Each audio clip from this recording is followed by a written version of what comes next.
Bueno, hoy tenemos el culto especial de la Reforma 502 aniversario. Y a lo mejor os habéis fijado, eso lo he terminado esta mañana. Esta hermosa tabla habla de los 5 principios de la Reforma.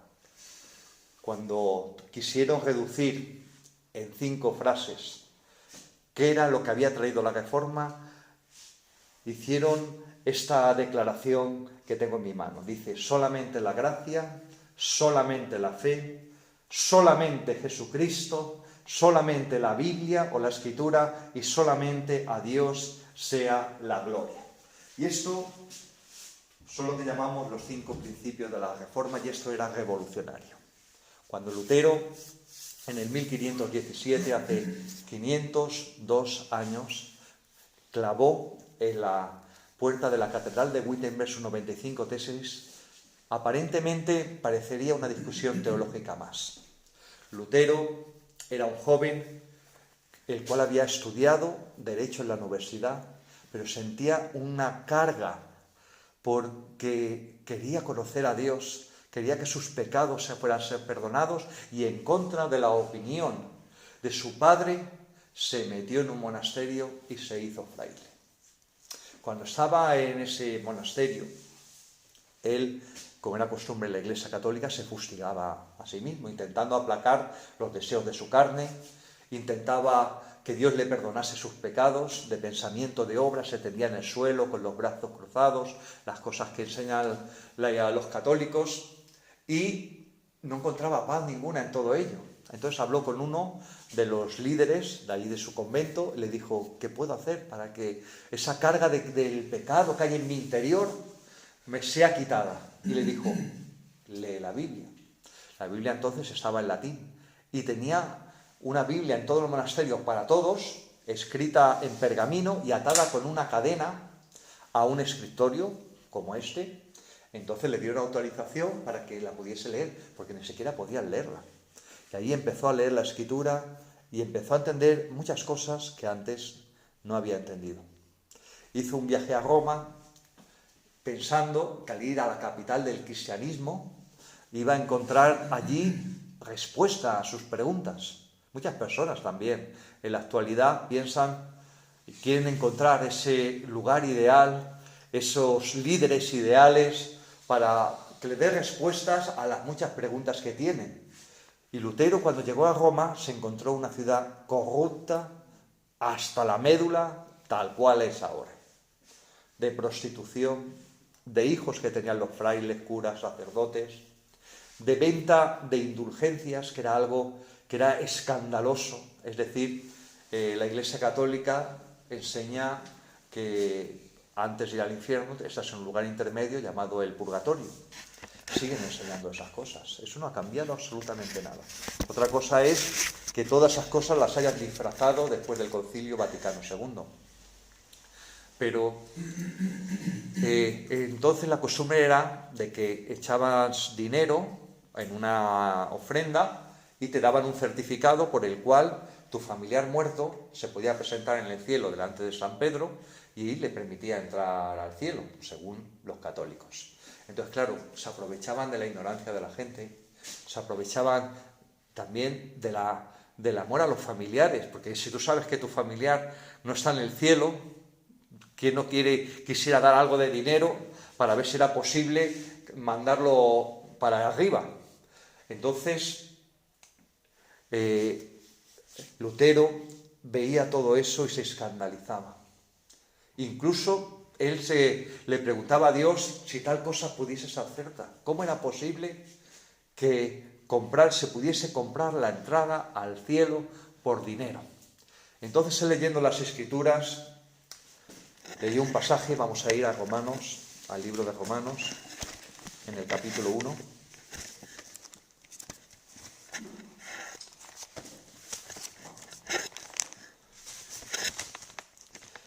Y encontró un versículo con el cual él empezó a tener paz en su corazón. Dice así la palabra: porque en el Evangelio la justicia de Dios se revela por fe y para fe, como está escrito, el justo por la fe vivirá. Y aquí la palabra está hablando de cómo uno puede ser justo delante de Dios, porque esa es una gran cuestión que la gente se hacía. Es decir, ¿de qué manera Dios me puede perdonar? ¿De qué manera Dios me puede atribuir justicia? Si yo soy pecador, si yo soy culpable, si yo me voy a ir al infierno por mis pecados, porque está escrito que la paga del pecado es muerte, ¿de qué manera Dios me puede perdonar? Esa es una gran pregunta. Es una pregunta legítima. Ahora acabamos de tener la fiesta de Halloween y de Todos los Santos. Es curioso precisamente que cuando se clavó las 95 tesis fue la previa al Día de Todos los Santos. Aquí en España, como en Latinoamérica, tenemos una cultura de preocuparnos por las tumbas de nuestros antepasados, recordarlos con algunas flores o lo que sea, y verdaderamente la muerte es algo que forma parte de nuestra vida, en el sentido de que por lo menos una vez al año la gente se preocupa de sus muertos y a lo mejor piensa que va a morir. Pues todos vamos a morir, todos vamos a ir delante del juicio de Dios y todos nos vamos a tener que enfrentar a una sentencia de muerte que tenemos en contra nuestra. Esa sentencia de muerte lo dice la Escritura: el alma que pecare, esa morirá. La paga del pecado es muerte. Ese es el mensaje que tenemos que decir a la calle. Nuestro mensaje no es un mensaje de prosperidad, que Dios te sana, que Dios te va a prosperar, que Dios te va a solucionar todos los problemas. Por supuesto que ocurre. Cuando tú conoces al Señor, Dios interviene en tu vida. Ves cómo Dios pone su mano en tu economía, en tu familia y en tu salud, pero no es el centro del Evangelio. Igual que en esa época se predicaba otro evangelio, nos hemos encontrado que en esta época también se están predicando otros evangelios. Evangelios de prosperidad, evangelios de sanidad, evangelios de felicidad, de automejoramiento. Es una palabra que a veces yo pienso cuando escucho a muchos predicadores, que son el evangelio del mejoramiento. Es decir, Dios te mejora. Y Dios no está para mejorarnos, está para transformarnos. Transformación no es lo mismo que mejoramiento. Lo que entendió Lutero cuando leyó este versículo es que el único que te hace justo es Dios. No es una iglesia, no es un líder, no es un apóstol. El único que puede traer justicia y perdón a tu vida es Dios, y es por la fe. Porque dice aquí que el justo, por la fe, o como dice en griego, a base de fe, recibirá la vida.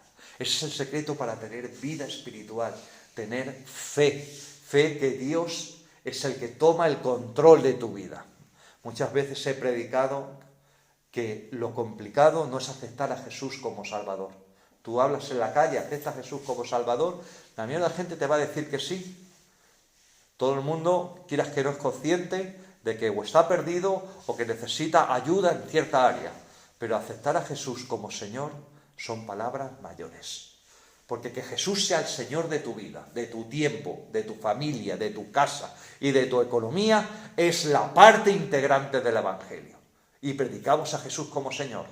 No predicamos a Jesús como un pelele, ni como un niño en un Belén, ni como un Cristo fracasado. Porque verdaderamente, cuando estamos poniendo a Cristo como una figura en la cruz, estamos diciendo que Cristo murió, gloria a Dios, pero Él no se quedó ahí.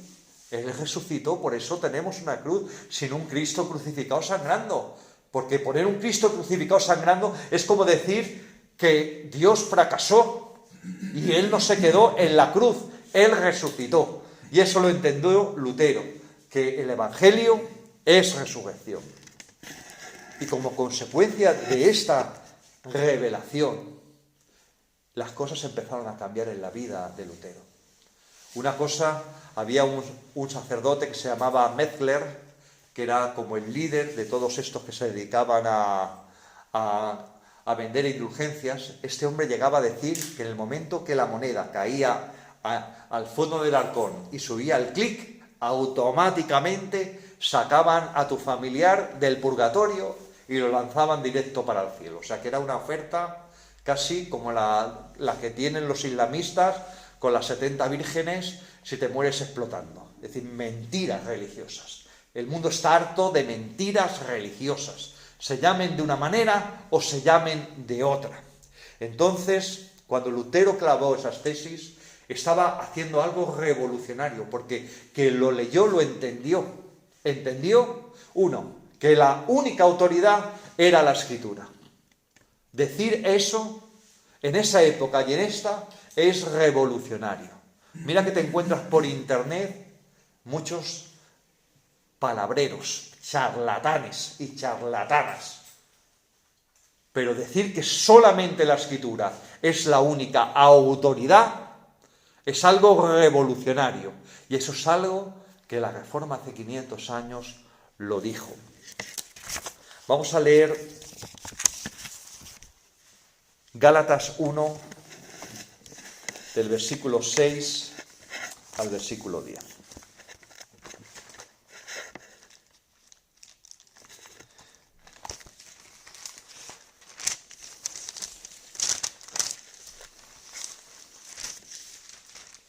Dice así: estoy maravillado de que tan pronto os hayáis alejado del que os llamó por la gracia de Cristo para que sigáis un evangelio diferente. No que haya otro, sino que hay algunos que os perturban y quieren pervertir el evangelio de Cristo. Mas si aún nosotros o un ángel del cielo os anunciare otro evangelio diferente al que os hemos anunciado, sea anatema.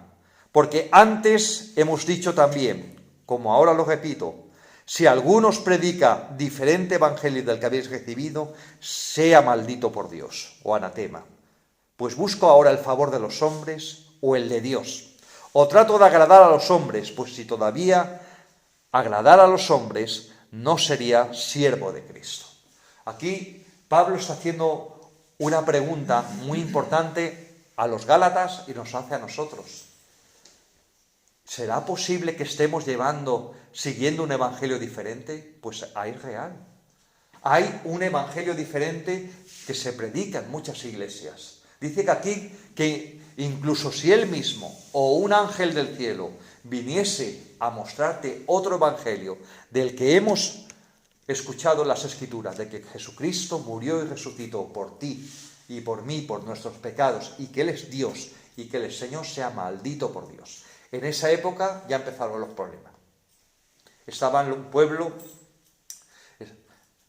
el pueblo judío, que intentaba mezclar muchas enseñanzas de su cultura y tradiciones o del antiguo pacto y mezclarla con el nuevo pacto y las enseñanzas de Jesús. Estaban los griegos con toda su filosofía, con todas sus enseñanzas, intentando mezclar la filosofía griega y romana con el evangelio. Estaban sectas que había por esa época, había patadas, sectas gnósticas que hablaban de conocimientos esotéricos, había religiones como las de los egipcios, como las de los persas, es decir, que había una mezcla en esa época tremenda, como esta, como ahora, pero sin internet. Pero tú en Roma o en cualquier ciudad te encontrabas templos y charlatanes de todas las religiones. Muchos se convertían a Jesús y querían llevar sus propias ideas y sus propias enseñanzas. Y dice aquí, en este pasaje, que cualquiera que enseñare cualquiera de estas cosas es maldito por Dios. Y esa es una palabra muy fuerte. Hay gente que predica un evangelio que no es que no esté bendecido por Dios, es que está maldecido por Dios y lleva a la gente a la perdición. Y tenemos que tener cuidado. Dice la Escritura, ten cuidado de ti mismo y de la sana doctrina. Es decir, que hay doctrina sana y hay doctrina enferma. Dice la palabra en 2 de Timoteo 3:16. Un versículo que hay que saberse de memoria, porque son parte del versículo del discipulado. Yo cuando era recién convertido memorizaba versículos que me enseñaban. Y este es uno muy importante. Dice, toda la Escritura es inspirada por Dios y útil para enseñar, para redarguir, para instruir en toda justicia, a fin que el hombre de Dios sea perfecto, enteramente preparado para toda buena obra. Es decir, que uno de los principios que tenemos ahí es que la palabra tiene que ser central en nuestra vida porque nos prepara para hacer las obras de Dios. De tal manera que si un creyente, un cristiano, la palabra de Dios no es el centro de su vida, el ponerla en práctica, el aprender, el conocerla, no va a estar preparado para hacer la obra de Dios. La palabra de Dios te reprende. Muchas veces en el culto nos sentimos reprendidos, es verdad. Muchas veces cuando oramos el Señor nos hace sentir mal, nos trae algún pensamiento, algo que Él le desagrada, pero la palabra nos reprende, nos estimula también a hacer el bien, porque no todo es negativo. Nos dice, tienes que hacer esto, tienes que orar más, tienes que entregarme esta área de tu vida. Entonces la palabra tiene que tener una centralidad. Dice en 2 de Pedro 1:3 que todas las cosas que pertenecen a la vida de Dios, a la piedad, es decir, a vivir una vida de devoción a Dios, nos han sido dadas por su divino poder y nos han sido dadas a través de la palabra. Otro de los principios que trajo la Reforma es, como leemos ahí, solus Christus, es decir, solamente Cristo. Y esto parecería que es algo lógico, pero en esa época y ahora no lo es. El afirmar que solamente Cristo es el único que trae salvación se opone a todas las enseñanzas de la Iglesia Católica. La Iglesia Católica enseña que si tú no perteneces a su Iglesia, tú no vas a ser salvo. De tal manera que para ser salvo necesitas a Cristo y a la Iglesia Católica con sus enseñanzas y con sus sacramentos. Pero ¿qué otra cosa hay? Los testigos de Jehová se enseñan lo mismo, los mormones enseñan lo mismo. Hay grupos evangélicos donde tienen apóstoles y tienen patriarcas o tienen profetas que sus enseñanzas están al mismo nivel que la palabra de Dios y que tú no puedes tener salvación fuera del grupo de ellos. Eso es algo antibíblico, eso es algo que no es verdad. Solamente Cristo, el único que te va a salvar va a ser Cristo. De tal manera que cuando llegues a la presencia de Dios no te va a pedir carné, ni de pentecostal, ni de evangélico, ni de luterano, ni de miembro de la iglesia tiempo de siega, ni miembro de la iglesia católica. Te va a decir, te va a preguntar si tú conocías a Cristo como tu Señor y Salvador. Y si llevaste una vida consecuente con ello. Dice la palabra en Hechos 4:12, vamos a buscarlo, y este es el discurso que hizo Esteban cuando iban a apedrearlo, uno de los primeros mártires cristianos. Y dice así la palabra, Pedro y Juan ante el concilio, dice, y en ninguno otro hay salvación, porque no hay otro nombre bajo el cielo dado a los hombres en que podamos ser salvos. Este versículo es fundamental. La mayoría de las religiones, inclusive grupos cristianos, dicen que Cristo salva más las obras, más la pertenencia a nuestro grupo, más esta enseñanza, más lo que tú hagas. Esa enseñanza es herética. Esa enseñanza está en contra de la palabra. Solamente Cristo salva y no hay otro en el que haya salvación.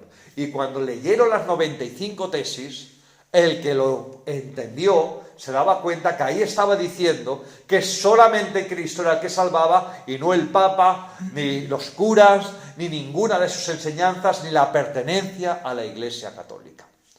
Así que tenemos dos principios ya que hemos visto. Solamente la palabra, solamente Cristo y otro, solamente la gracia. Hemos cantado un himno precioso, el de Sublime Gracia del Salvador. De verdad, es tremenda el testimonio del hombre que lo escribió, el quebrantamiento y el arrepentimiento que tuvo por todos los años que se dedicó a ser traficante de esclavos.